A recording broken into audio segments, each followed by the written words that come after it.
On n'est pas bien? À la fraîche? Minute Papillon. Bonsoir, c'est Anne-Laetitia Béraud, bon retour dans Minute Papillon, le flash de 18h20 du mercredi 7 novembre.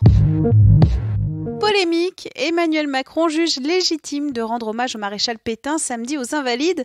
Il qualifie le militaire de grand soldat pendant la Première Guerre mondiale, malgré des choix funestes durant la Deuxième. Philippe Pétain a été le chef du gouvernement collaborationniste de Vichy entre 1940 et 1944.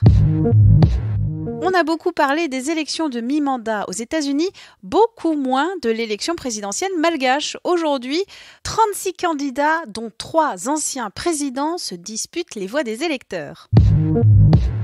Marseille, le bilan des victimes s'est encore alourdi. Un 6e corps découvert dans les décombres des immeubles effondrés lundi. Depuis hier après-midi, les femmes françaises commencent à travailler bénévolement jusqu'à la fin de l'année, selon le collectif féministe Les Glorieuses. Le calcul est basé sur les écarts de salaire entre les hommes et les femmes, tous postes et contrats confondus. Et en Europe, quelle est la situation ? Les femmes gagnent en moyenne 16% de moins que leurs collègues masculins. Les écarts de salaire entre les hommes et les femmes varient énormément d'un pays à l'autre. En Roumanie, c'est 5%, en Estonie, 25% selon Eurostat. Facebook va lancer en France un fonds pour le civisme en ligne.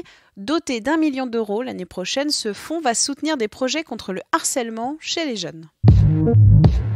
La saison des prix littéraires continue de fleurir. Les prix Goncourt et Renaudot ont été attribués aujourd'hui à 2 jeunes écrivains, Nicolas Mathieu et Valérie Manteau. Qui veut gagner des millions ? Jean-Pierre Foucault dit au revoir. Le présentateur historique du jeu, 18 ans au compteur, a annoncé son successeur sur Twitter en début d'après-midi. Il s'agit de Camille Combal, présentateur de Danse avec les stars.